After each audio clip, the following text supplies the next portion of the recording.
How are y'all doing today? Can I get a good, great? Can I get a yo? Come on, give me some energy, guys. Let's go. All right.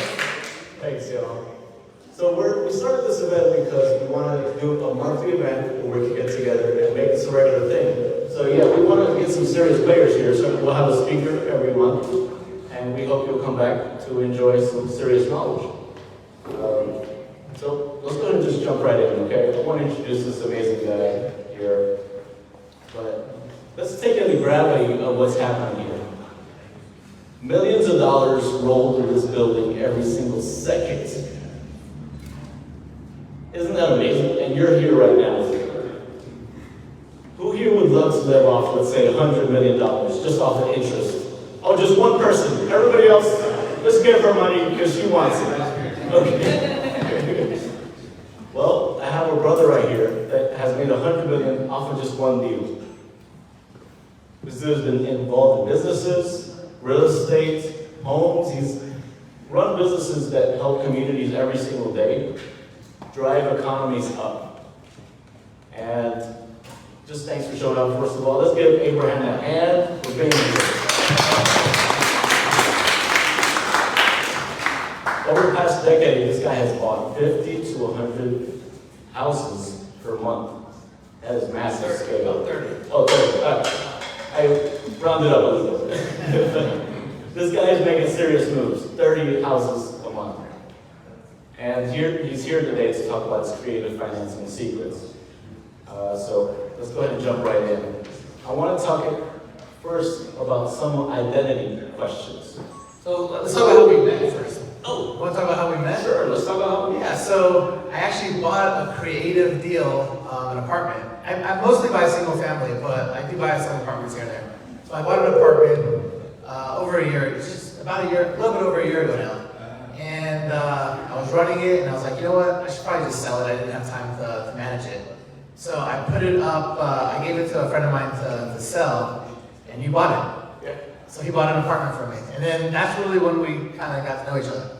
Yeah, we had lunch right after that closing. Yeah. Hung out. It's a 12-unit in Forest Park, $540,000, and we worked out directly creative financing together. Yeah, so I bought it on a creative deal, and then you bought it for me on a creative deal. Yeah. So it was, I actually bought it on a sub 2. It was actually a sub 2 and owner finance. So I took over the person's mortgage, and then they also had a lot of equity, so I paid them just a little bit of their equity, and then they owner financed the rest. And then I went ahead and sold it to you, and they sit down a wrap. So you're paying me, and I'm still actually paying them. Yeah. So people that might not think this stuff happens every day, it happens. It might just be your network that needs to be expanded, but it's out there. And you can owner finance this stuff. You don't have to go to a traditional bank. Be like, please work it out. It works out. So a lot of people think that real estate is a straight line, straight to millions, straight to billions. But you actually started out at an interesting place, sports cards. Can you talk about how you went from sports cards to buying houses, what that journey was roughly like? Yeah, sure. So when I was young, I collected sports cards. I was big into sports. I love sports. And basically when I turned 15, I turned into a business. So I started going to baseball card shows. I started selling online and just started making a little bit of money, then more money, and then I just got better at it. And then I just started making a lot of money, and I turned it into a business. So all through high school, that's what I did to make money. And from there, at these baseball card shows, other stuff became popular, and I just got into other stuff. And then eventually, so I was 15 when I started baseball cards. I started buying property when I was 22.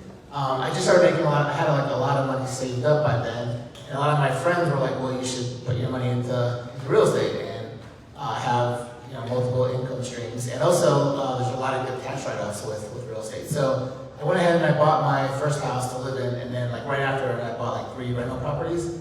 And from there on, I've just been buying, selling, running businesses, and just doing tons and tons of real estate. What are some of the deals you bought coming out of the crash in 2008 that involved creative financing? Yeah, so that's the really crazy thing. I buy tons and tons of properties for cash all the time, but when the market starts going down, it makes it very hard to buy properties for cash because people just either want too much or it's just hard to resell it. So every property I pay cash for, I'm really fixing and flipping. I'm buying them short-term fix and flip. They usually take 4 to 6 months. But when the market turns, like right now, it's very hard to get a lot of properties at a good enough deal to where you can fix and flip it. So what I've changed to, I used to buy like 80+% cash, 20% creative. Now I'm like 80% creative, 20% cash. So when the market turns, you just gotta start buying creative deals, and you can still pay people a higher price for stuff because you can cash flow on it. So back in 2008, 9, 10, when the market just went to crap, I was able in the beginning to still pay a decent price for homes using creative financing, using owner finance or sub 2 mostly because people have these mortgages that they need to get rid of instead of getting foreclosed on. So I would just take over the mortgages and I pay them $1,000 just so I gave them something because the equity wasn't really there. And I basically cash flowed on them for the last, I still own properties today that I bought in 1998, 1999, but I have tons of properties I own right now that I bought in 2007, 8, 9, 10, 11. And there was no way for me to buy them and sell. Most people were making fun of me. They're like, why are you buying a property for $100,000 when it's only worth $70,000? This is back in the crash. And I was like, well, I'm taking over this great mortgage at a really good interest rate, and my mortgage payment is $600. I could rent it for $1,000. I'll just keep renting it. I'll make $400 a month, or minus my expenses. And eventually the market will catch up. Every single 10 years the market goes up and down, up and down. And then when the market hit, pretty high, I started selling a lot of those off. So I was cash flowing hundreds of dollars a month on every property for 5, 6, 7, 8 years, and then I would just sell some off as I had an extra couple $100,000 equity in them. So that's what I did, and that's what I'm doing now. I'm literally buying a ton of properties every single month. I'm subject to, which is basically keeping the mortgage in place that the person selling it, just taking over their mortgage, and I'm cash flowing. So I have a lot of rentals that I do that with, and then of course a lot of seller finance where people own the home free and clear, and they just want more money for it, or maybe they don't know where to put their money, or maybe they're trying to save money and not paying all the taxes up front, or whatever else. And a lot of the homes that I'm buying on creative deals, those are the ones that I'm keeping long term. So all the ones I pay cash for, I fix and flip and sell. And then all the ones that I do creative deals, I have about a dozen different exit strategies. Sometimes I still sell them, but usually not. Sometimes I'll fix and flip them. Sometimes I'll rent them. I'll lease purchase them. I have a lot of rooming homes, pad splits. I just met over here Blake, so I'm definitely gonna get with her and do some pad splits with her. But pad splits are just like rooming homes, so I have a bunch of those. I have Airbnbs, midterm rentals, duplexes, all these different things. So you can just make a lot of money when you do it. So I actually started buying stuff all over the country over the last couple of years. I used to only pretty much buy in Atlanta, so like almost everything I have is in the Atlanta area. But now I figured out a way, by the way I figured out how to buy stuff all over the country was by going to different meetups like this. So I went to a meetup, and there was a guy, Vince Lanza, if you're in sub 2, you know who that is. He was speaking at this event, and he's like, man, I do creative deals all over the country. I'm like, well, where the hell do you live? He's like, I live in California. I was like, you have shit in Indiana, Minnesota, Alabama, like how the fuck do you manage it? And we talked, and he showed me how, and I was like, shit, if he can do it, I should be able to do it, right? And the truth of the matter is, if I can do it, you can do it. If he can do it, everyone can do it. It's not like it's magic, so you just gotta understand. So I learned how he does it, and now I do have properties all over the country. So that's pretty much the... Okay.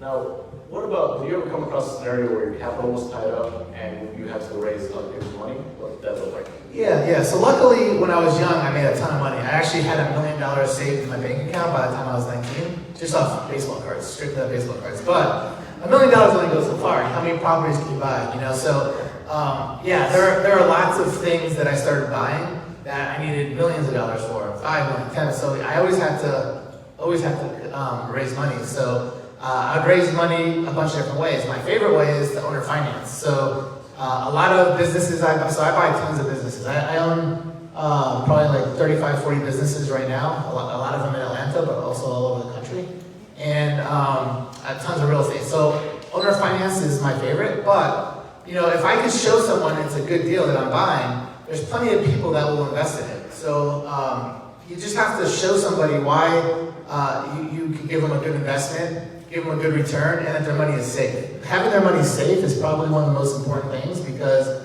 everybody wants to make as much as possible, but the most important thing is that they don't want to lose their money. So if you could convince them and show them how their money is safe and how they're going to make a lot of money, that's how I get money. And by coming to these events, talking to everybody, posting a lot of stuff on social media, everyone should be posting a ton of stuff on social media, and showing everybody all the good things you're doing in your life. It doesn't matter what it is. People, the more positive you are, the more people is going to loan you money. People will trust you more if you're positive. So just post all your good stuff, and believe it or not, once you need money and you find a good deal, it's a lot easier to come up with money.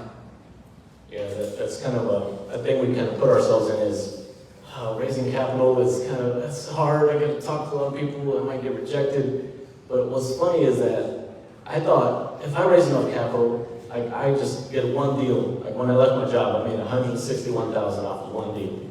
And I was like, I'm sick. But then I got 3 to 4 flips in, and I was like, I need to raise capital. So I could have started raising capital before I left my job and then ahead of the curve, but my personality, my characteristics, I might get rejected, kind of held me back.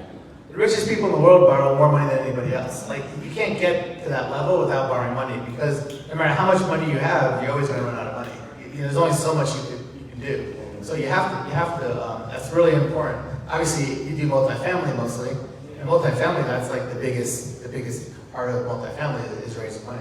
Yeah.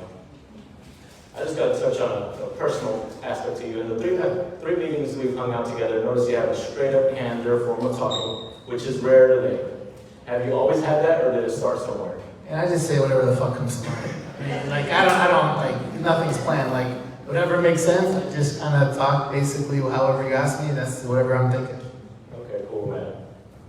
Yeah, if you don't have straight up candor, you might not be candorous with yourself. You might not be real with yourself, so that can't get you to the next level if you're not real with yourself. So I really respect that in you. I mean, if you're not like that, people will feel that through you, and they will feel like you're hiding something, and they won't be able to trust you, and if they can't trust you, then you can't do deals with them, so you've got to just be yourself. Yeah. Speaking of candor with other people, partnerships. It's dicey. While there's immense value in someone else leading certain efforts, so you can focus on what you do best, the capacity for disagreement is so much more, which could be awkward for people. How do you advise someone find and manage business partners? Yeah, so if you know me a little bit, I have partners in like 95% of my businesses. I couldn't run businesses, I couldn't have as many businesses without partners. So partners are crucial to me. So we can get into a few things, like how to protect yourself with partners, how to find the right partners, but also why partners are important for me. So I would say half the people I talk to wouldn't want partners and won't do good with partners no matter what, and then the other half need partners. So it's not really like a right or wrong, it's based on you. What I've noticed is everybody is good at either being creative and innovative, or they're really good at putting things together and processes. So I suck at the processes, I suck at all that stuff. So if I had to run the business and do that with the creative stuff, it would take all my time, and I'd have one business instead of, I've had hundreds and hundreds of businesses over the last 20, 30 years. So I couldn't have done that without partners. So when I first had my first businesses in my teens and my early 20s, I didn't have partners. And then once I started having partners, I realized I could do so much more. It's better to do, for me, to have 10 businesses that I own 50% of, making, $100,000 per business, than it is to have one business that makes $300,000. I'm making so much more. Plus, having a partner for me makes me be able to not do what I don't like to do or don't enjoy doing or what I'm not good at. So I always find a partner that's good at the things I'm not good at. I wake up every morning, I can't wake up, I can't ready. I mean, I want to wake up so bad. When I go to bed, I'm like, I can't wait for the next day because I know everything I'm going to do is going to be so fun, stuff I really like to do. And if I had to do all the integrator stuff, I would never want to wake up in the morning. So basically, so that's really important. You make sure you do the stuff that you're good at, the stuff that you enjoy doing. and you can just do so much more, make so much more money. A lot of people are like, well, I want to give half of it away or a third of it away or two. But you know what? If you could do way more and you can do only the stuff you enjoy, it's worth it. Now, some people don't get along with people. So how do you decide who's a good partner? You should always get people that you know to some degree, that you're friends with, that you've worked well together with other stuff. But you should also protect yourself with partners. So the way that you protect yourself with partners is you have an operating agreement, and in the operating agreement, it shows basically everything that happens if something doesn't go right. We can get into it, that's a long thing, but there's like a whole bunch of stuff in the operating agreement. What happens if you don't agree on all these different things? But that's how you protect yourself. Yeah, just to touch on that a little bit, because I've been involved in partnerships before, I would say try to do a Colby.com assessment to see what their innate, how our strengths are versus yours, so you're not working on the same thing and having a resentment over them working on that or you not working on that. I would also say, if you want to get real with it, every year the business terminates automatically unless you have an off-site where you have some real conversations about, I don't like where the company's going, I think you should be doing this or that. And having those real conversations helps you to avoid just a shit show. So, Abraham, what is the hardest thing you've overcome with a partner or a team member in your real estate business? I mean, just having bad partners is rough. If you have bad partners, you got to figure out a way to get rid of that partner. A lot of times they don't do what they say they're supposed to do, or they don't have the same vision as you at some point. So you just got to figure out a way to distance yourself. Either sell your share, buy their share, or sell the business totally. So I mean, those are some of the tougher things. I've had some bad partnerships, of course. And just figuring out, strategizing of how to put myself out of that bad partnership, it's figuring out how to do it. A lot of times, like I said, I've sold my part to the other partner, probably for less than what it's worth, just don't have to deal with them. Sometimes we've just sold the whole business, but yeah, figuring out the best way to do it to where it makes the most sense. When it comes to creative financing, that's, for example, a property that's underwater on equity, how do you address the seller being paid? Do you systematize that, or is it case by case? Say that again? How do you address the seller being paid if on a creative finance? So if I'm buying a property from someone and they owe more than it's worth, yeah. So I would only buy it if there's a reason to. So either because it's cash flowing, like sometimes you can buy a property for more than it's worth if there's other benefits to it. So for me, some of the other benefits would be that it's cash flowing, so you could use it as a rental or a pad split and make money on it. Or sometimes it might be like a 0% interest or a very low interest rate, 1%, 2%. I even have loans with banks that are like 2% interest rates. I think I even have one that's like 1.8 or something crazy. So on those, you're building so much equity that it'll catch up. And again, you just got to figure out a strategy of how you could not lose money on it until it catches up, and then you make your money. So that's pretty much what I would do. Okay. So in some of those cases, you might be benefiting them by saving their credit from a foreclosure. Oh yeah. So the benefits for somebody to sell it instead of getting a foreclosed on or something. Yeah, I mean, I bought tons of properties from people that were literally about to get foreclosed on the next day or the next week, and I mean, I helped their credit so much because if they get foreclosed on, their credit just goes to shit. It's probably bad. But once I buy it and I keep making the payments, every single month their credit goes up. So, I mean, that helps them a lot. Mm-hmm. Yeah, that speaks to a gem you just mentioned at the beginning of that. You could actually get the auction list and a week or two before skip trace all of them. Yeah. Being like, hey, we could help you out, figure out a subject to right now. I would do it more than a week or two before, because then you're rushing. Exactly. But, I mean, you could do it. You could stop foreclosures the day of. Like, you could technically stop it up until the second they start announcing that property. Yeah. This is more technical, deep technical. How do you take title on a property without setting off the due on sale clause for creative financial? Yeah, so the due on sale clause basically says that if you sell a property to somebody on a sub-2, that the bank could call the loan due in full. If you change ownership, like the deed changes names, but you keep the loan in your name, they could call it. So the way that you avoid that, so just so you know, I own hundreds of homes, sub 2, throughout my life. Right now I own over 100, but I've owned hundreds. I've never had a due on sale clause called. I know like people that own thousands and thousands collectively between a whole bunch of people. I've only heard of it called, a handful of times. So I have heard of it called, but it's super rare. Like literally way less than 1%.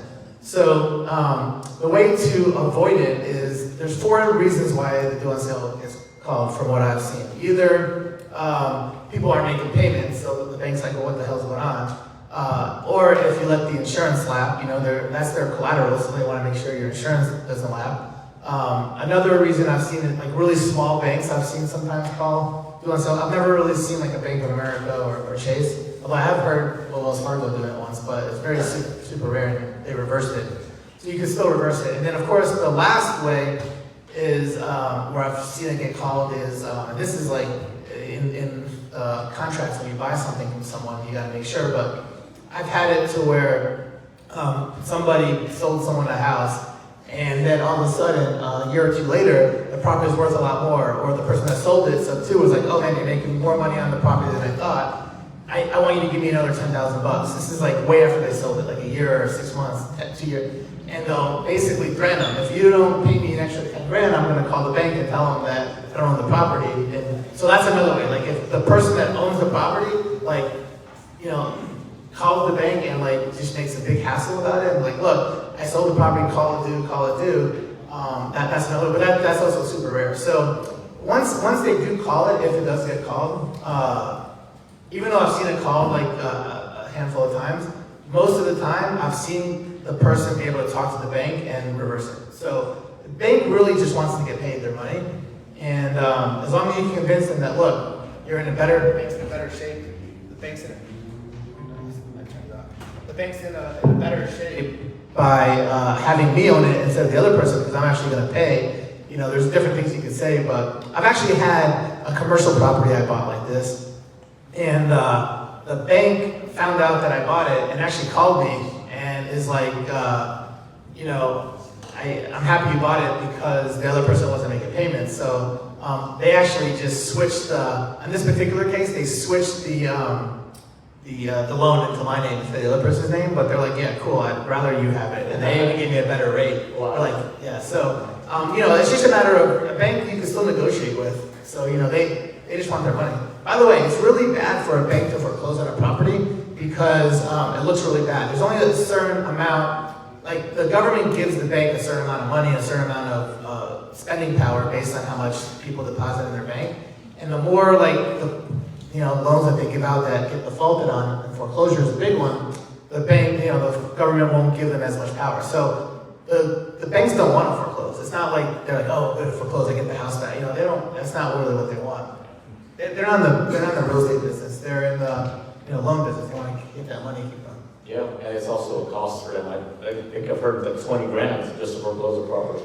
Yeah, it depends. I mean, I actually foreclose on people because I loan money to people, and if they don't pay me, I foreclose. It's like you could probably get a deal for a few $1,000s or more, depending on how hard the foreclosure is. The banks have a much different process than a regular person that loans money, but yeah, it could cost a lot. Yeah, if there's not enough equity in it, they'll lose. The bank will eat whatever. So guys, in the 15 years I've been in this, I haven't heard one real estate coach talk about 4 ways to mitigate due on sale, and this guy just dropped those gems, so that was amazing. So, to move on, how do you protect yourself? Let's talk about contracts. Do you have attorneys prepare everything, or do you have a system that's already automated? Yeah, so protect myself against what? Creative finance. Oh, creative finance. So I have some ironclad contracts that I do before I buy the property.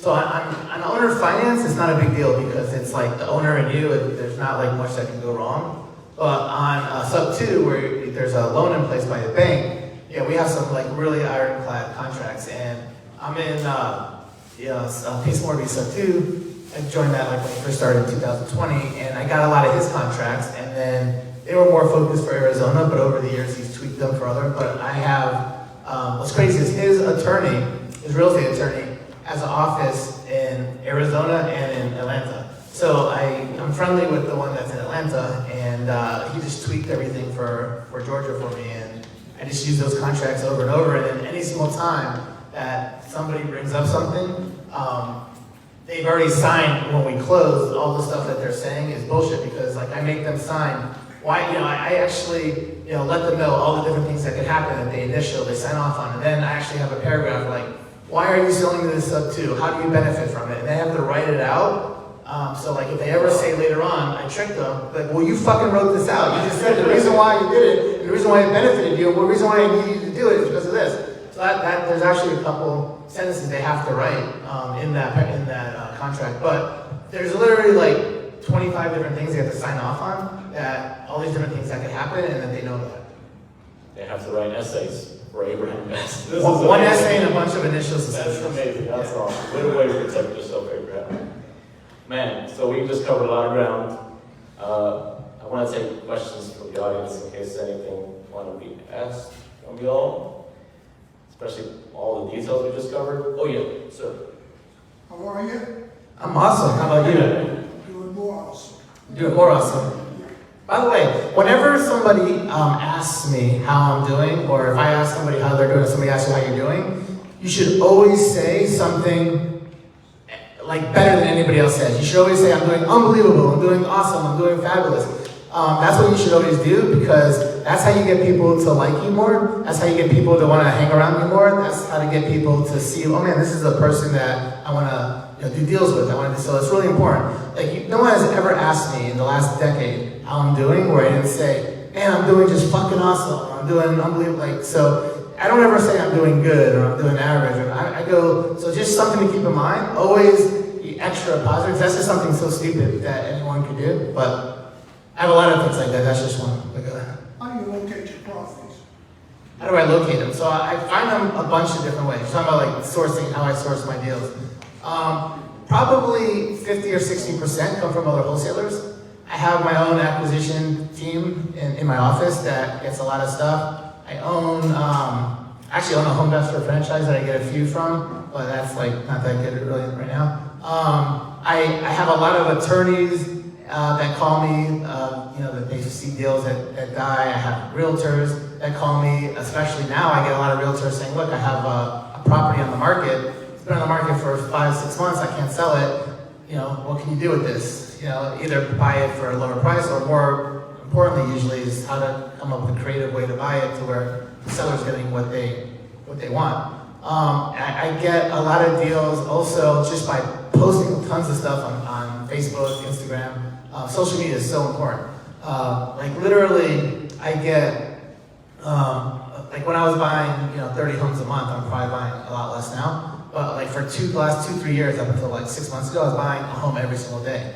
And I would say at least 3 homes a month I was getting just by posting stuff on Facebook. And like a friend, oh, I know that you do real estate, you want to look at my house. Or a friend of a friend, they'll be like, oh, I have a friend doing it, let me refer them to you. So by not posting stuff on Facebook, like I guarantee you, your friends don't know what you do if you don't post about it. A lot of your friends don't. So like, it doesn't matter if you do real estate, or it doesn't matter if you have another type of business, but if you have a business or real estate and you don't post about it, your friends are probably giving the deals to somebody else or shopping at somebody else's place because they don't know. They would rather shop with you or give you the deals, but they don't know if you don't post it. So posting stuff on social media in general is crucial.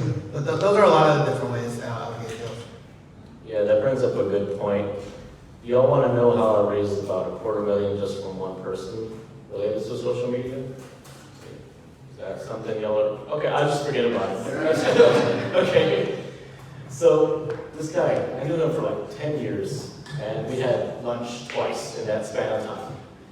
And I would post random little things on my social media, my Facebook, and I was like, why does this guy trust me with so much money in this fund, the Affordable Housing Fund? And I was like, oh, of course, I've been posting videos randomly on social media, so he actually trusts me, has a longevity to the relationship too. So there's that. It's just so important to just keep people apprised, even if it's just one video every few months. It's a massive value. Yeah, the more the better. You should post every week stuff, because that's when people will know that you're doing, how you're doing and that you're there. Yeah, even if you're just looking at a property. In today's market, what would be considered a good deal? Today's market, what's a good deal? So if you're talking about real estate, I would say that if I'm buying a cash deal, I want to make sure that I can make money on it. So the way I do all my cash deals is I figure out what I think I can get for it after I do the rehab. And then I want to make 10% to 15% on it profit based on how much work I have to do. And then I know that it's going to cost me about 20% in fees. So like between realtor fees at 4 to 6%, between holding costs, closing costs, if you borrow money, all these different things, they're going to cost you. So what I like to do is like figure out a home. Let's say it's a $100,000 home. I know that it's going to cost me 20% between all the fees, and then I want to make 10 or 15%. I figure my fees actually at 10. With the profit, I figure 25% off. So I figure my fees are 10%. I want to make 10 to 15%. So if it's a $100,000 home, I'm going to pay somewhere between $80,000 to $75,000 minus whatever's going to cost me to get it to sell for that price. So I figure my fees at 10%. I figure my profit 10 to 15%. So on a $100,000 home, I take off 20 to 25%, 75 grand. If you need 10,000 rehab, I'll take another 10,000 off. So I'm at 80, 75 minus another 10. So I want to make 10%. 15% if I have to do like more than just, depending on how big the rehab is. I figure the bigger the rehab, the more money I need to make. Yeah. Being able to break down a deal in 60 seconds or less is also a great way to raise capital, just as a heads up too. On a creative deal, the way I'll buy it is I want to figure out what my entry costs. How much am I going to have to come up with up front? And how much money can I make every month? So like on rentals, I try to make sure I can make $300 is a good average. So if I can make $300 cash flow, then I'm good to buy that creative deal. Depending on how much money I need to come up with.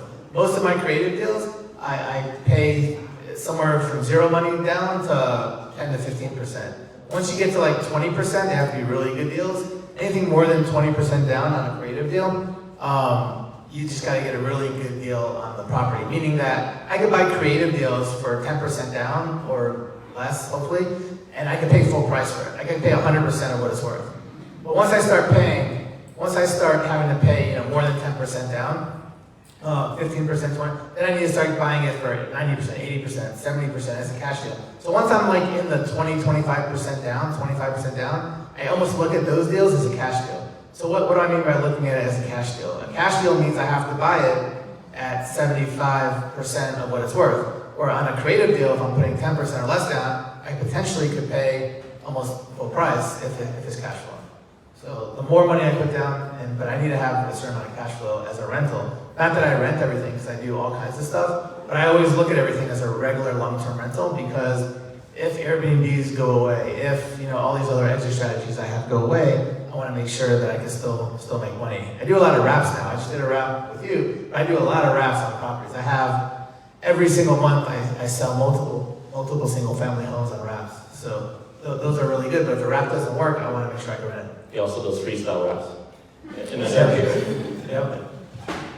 What would you tell somebody when you start a wholesale? Well, I would tell them to do what you're doing now. I would say to come to a bunch of events. You should join all the Facebook groups in Atlanta. There's at least 15 different Facebook groups in Atlanta, and you should join them all. There's a ton of people that will give you good advice. You'll be able to buy stuff off people, sell stuff to people, borrow money from people, lend money to people. So be active online. Then on top of that, what I would say is figure out what you want to do in real estate. If it's wholesaling, if it's fix and flipping, whatever it is, right? And find out different people that do a lot of that are good at it, and go hang out with them, go work with them, go offer to do whatever they need, and just assist them, for free even. And eventually, you'll learn that you'll be worth them keeping you to pay you, or you just learn how to do stuff on your own, and now you can start helping them some and doing some stuff on by yourself some. But yeah, the way I learned how to do everything is by just hanging around people that are better than me at it, or buying mentorships, or going to masterminds, or going to meetups like this. You can also loiter at a wholesale firm too, and just be a sponge. Sir? you estimating or budgeting for your rehabs right now? So my rehabs, I basically have one of my partners that goes to I have an inspector that works in my office and goes to every property and makes up a work list and takes pictures. And then I have a good idea what everything costs. Like I can tell you like per square foot, like what different things should cost, depending on how nice you make it. But yeah, we just put that together and then we have our own in-house teams that do it. But when I was doing so many properties, we actually had to outsource some stuff. So I would just have contractors come in and bid stuff, but I kind of knew what it should cost. So like you just gotta know like per square foot, what does flooring cost? What does it cost to paint a house? How much does a new kitchen cost? How much does a bathroom? And once you know that, it's kind of easy to figure it out. And then how much does a roof cost? HVAC, all these different things, and you can kind of get pretty close. Josh, over here. So, speaking of the cost, and you can try to ask 2 questions, but if you don't have any experience underwriting any deals, you don't really know how much things cost or what the percentages should be for fees, you recommend partnering with somebody? Yeah, so exactly what you asked me is exactly the same answer I would give her. Exactly what I told her is what I would tell you. You would have to, so the question is if you don't know how to do anything and you're brand new or you're not brand new, you just don't know how to do anything, you didn't learn anything. Well, how can I get into real estate? How can I make money if I don't know anything? You come to these types of meetups, you network with everybody during the breaks, you talk to people. I guarantee you're really good at stuff that these people, the other people aren't good at, and vice versa. So like you wouldn't believe like the stuff that you can do that other people can't do, and you can help each other. But besides decorating events, definitely get onto every Facebook. How many different Facebook groups in Atlanta are you in? Personally? Yeah. Probably 7. 7. I'm in 15 at least. So there's 8 more you should join for sure. How many are you in Facebook groups? You're in 4? All right, there's at least 11 more that you should join. So again, like every single one, there's more, you meet more people. But then again, find out, what you want to do and hang around those types of people. And, a lot of people will be welcoming to have you hang around them and some won't, but you'll find the right ones and, you figure out a way to help them out, they'll want you around them. Yeah, be obsessed with it too. Podcasts, YouTube, everything. Every morning when you're driving or driving back, whatever. Be obsessed with it. How do you know who to choose? You've been reaching out to me saying, hey, I want to be your virtual assistant. I want to be this and that, and they're from Bangladesh or from some other country. And I'm just like, how do I even know I can trust this person? Or if it's safe to do something like that? Yeah, so he's asking how do you know which virtual assistant or someone like that you should hire because they're in countries that you've never been to or just overseas. So what I would do is first off, you should join all 15 groups or probably more and ask people, who do you use? Who do you use? Who do you use? And if you see like the same company or the same people that are being used over and over, that's probably a reliable type place. But if you say, has anyone heard of this company? And everyone's like, I've never heard of it before, you gotta be a little bit more careful. But the more groups you're in, the more questions you can ask and get those types of answers so you feel better about it. But I would ask every person I know that's in the business, who do you use? Who do you use? And figure out who they use and figure out how they found them. And that's kind of what I would just copy. It's so easy to copy people. Like, why figure it all out on your own? So I copy as much as possible. Like, I got through high school, like, straight D's just by copying. And it was just enough just to get by. I always got A's in math, but everything else, like, I graduated straight D's. Like, and I got it by copying people. Which is so stupid. Like, school, they tell you shouldn't cheat. You're not allowed to cheat. You get in trouble for cheating. Once I got out of school, my whole life, all I do is cheat. I had people do everything for me. Like, now you can go on ChatGPT, you go onto the internet. Like, you should be taught how to cheat better. Like, because that's how the most successful people are. But yeah, so cheat. Like, find people that have done it and copy them. I'll also give you personal resources. Getmagic.com is where I got my assistant. And Fiverr.com is another good resource. You can look at the reviews. It's at fiverr.com. Yanni? Yeah, thanks. I guess just a general business question. What do you think the difference maker is between somebody that just does okay in business or real estate and somebody that does life-changingly well? Yes, so the people that do the best in business are the people that have done it the most. So it's like, how do you get good at anything? It's just repetition. So the more you do something, the better you get. The other way to get really good is to do it with somebody that's done it a lot. Like, it's very rare that you just do your first thing, first business, first real estate deal, and just do really good. Like, you do better and better every time you keep doing it. So the way to cheat, which everyone should always cheat, is to find someone that's done it and, and do it with them, have them teach you, So that's the way to do really well. The people that do the best have had like good mentors, or have done it a lot, or have had, like I said, just people that they work with that are good at it. I had the pleasure of seeing the international world champion of public speaking, 2012. So he did a training for about an hour, and it was amazing. And he said, what differentiated him from the other participants to win the championship? And he said, I just trained like a champion. I wasn't inherently better than anybody else, but I did 20 speeches a day for a year straight.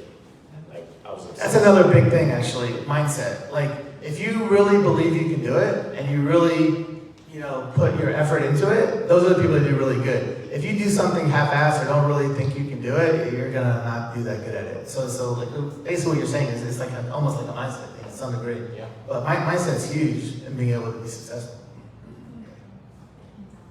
Anybody else got a question? I promise this is my last question. During this session, I got about 15 more to ask you afterwards. Ask away. That's what I'm here for. Okay, one other point, I'm just gonna piggyback off what you said. You can't be afraid to fail as well. I failed more than anybody. I failed. Like, you only see people that know me. They only really see the stuff that I do good at. But like, yeah, to do good at all those things, I failed a million times, right? Just like any sports athlete. How bad were they when they kept shooting the basketball or throwing the football? They sucked, and they just get better and better until they're like the best now. Well,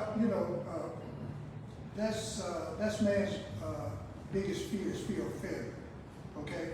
But you'll never succeed if you don't have a few failures along the way.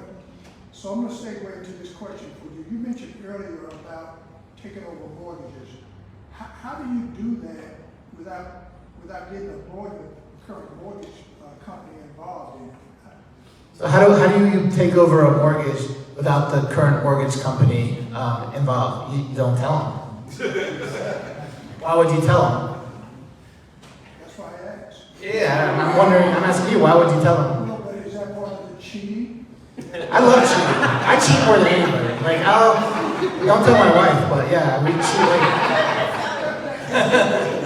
That's a This is legitimate. not disclosing. Right, because the mortgage is still in that mortgage holder's name. Yeah, so the way it works is there's two things attached to every house.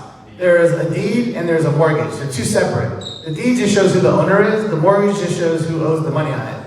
So you keep the mortgage in that person's name, so it's on their credit, and then you just switch the deed. So you own the house. They have the mortgage in their name. Why would people do that? Well, that's because they're about to get foreclosed on. That's because if they sold it with paying off the mortgage, they're going to get $100,000 for it. But I'm going to give them $120,000 for it because they kept the mortgage in their name. So there's lots of benefits for people to do that, right? I mean, every situation is a little bit different, but you don't tell the mortgage company. I mean, I would tell you most of the time, the mortgage company probably wouldn't care a whole lot as long as you're making the payments and keep the insurance. But I mean, there are some mortgage companies that might be like, oh, wait a second, it says in here that you're not supposed to do it. But like, really, ultimately, they just want to get paid. So if you betting up, who's responsible for the mortgage? Well, if you sell me your home subject to, I own the house, you have the mortgage. If I quit paying the mortgage, it's going to fuck your credit up. Right. Yeah.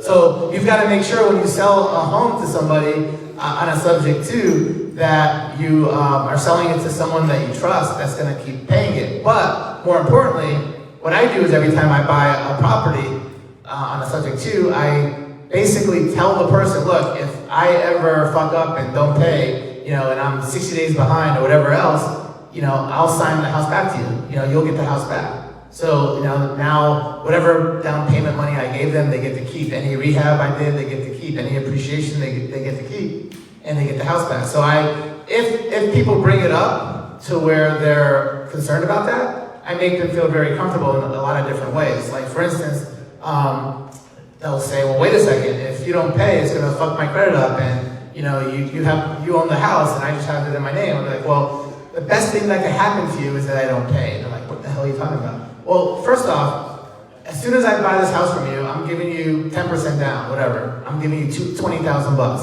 That money's yours forever. On top of that, as soon as I buy this home from you, I'm gonna spend another $10,000 rehabbing it because it needs some stuff, right? Yeah. So I have $30,000 tied up in it. Secondly, houses go up over time usually, right? On average, they go up. So if I quit paying on it, you're gonna keep all the appreciation. And the best thing that can happen is that I don't pay, and then you get that $30,000 back for free. And now keep in mind, your credit won't really get hurt if I don't pay it for 60 days because they don't really put it in the pre-foreclosure and all that stuff in that period of time. So you.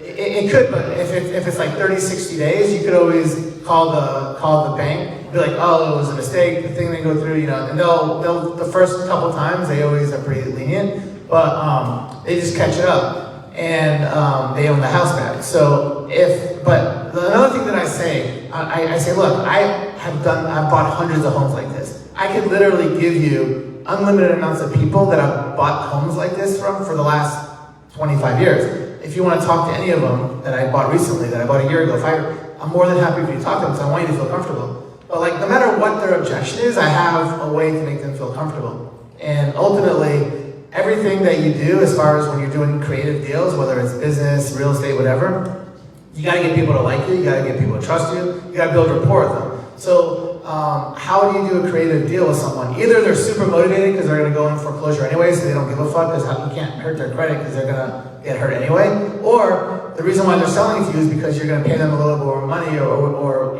some other benefit that they're going to get. And at that point, you just got to have really good rapport. They got to trust you. They got to like you. And once somebody likes you and trusts you, they'll really do anything, right? Think about it.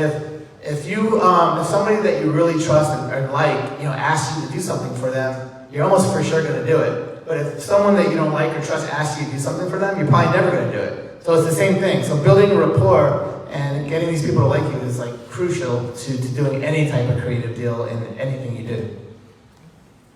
Yeah, you'd be surprised how many banks don't want to actually foreclose to. The last subject to a deal I was talking to a seller about, they haven't foreclosed for 2 years. So they were just taking their sweet time. They just didn't want to do it. A lot of these banks don't even they're so backed up.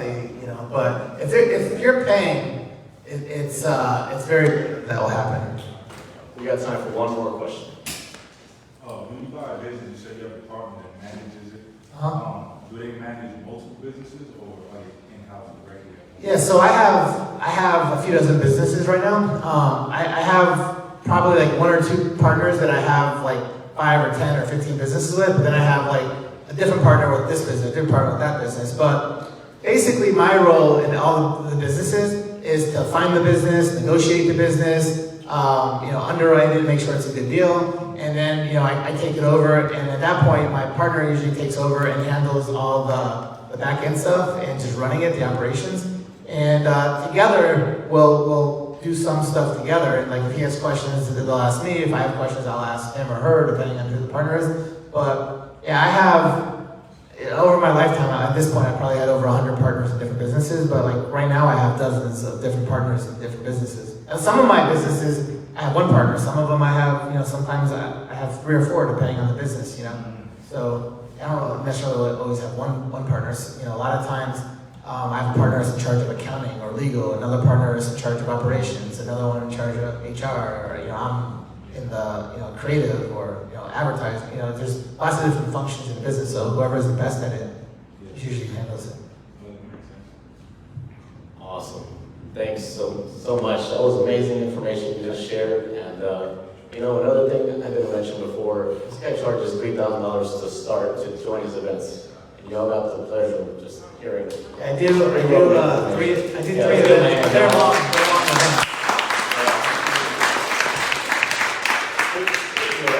You want to mention the June event? Oh, no, I do like creative business buying events. I I teach people how to buy businesses without using any of their money or very little, and really profitable businesses that make millions of dollars. And I show people all these different ways how to find them, how to finance them, how to run them, how to do everything. And I do those a few times a year. So I just had one in Tampa, and my next one's in June. But if you're ever interested, just hit me up. Everyone here should be friends with me on social media, Facebook, Instagram, all that stuff. And then the main thing I've been doing, like 7 or 8 months ago, I started my YouTube channel. So I post like at least 2 videos every single week, teaching you like how to do better in business, life, real estate, whatever. So it's just my name, Abraham Gray, and you should definitely subscribe and watch those videos, especially the ones that interest you. I'm a little bit funny in some of them, so it's not super boring. So we could become friends with you on Facebook. How could we become your BFF, Abraham? Sell me deals, make money with me. Shit. People that make money with me are my wholesalers. Give them some deals. I'll send you for sure. For real estate, and I buy some cash deals anywhere within like an hour drive of up here, pretty much. Like I said, I gotta make 10 to 15% after all my costs. Cool. And I totally forgot to mention what I even do. I run Common Walk, my affordable housing investment firm.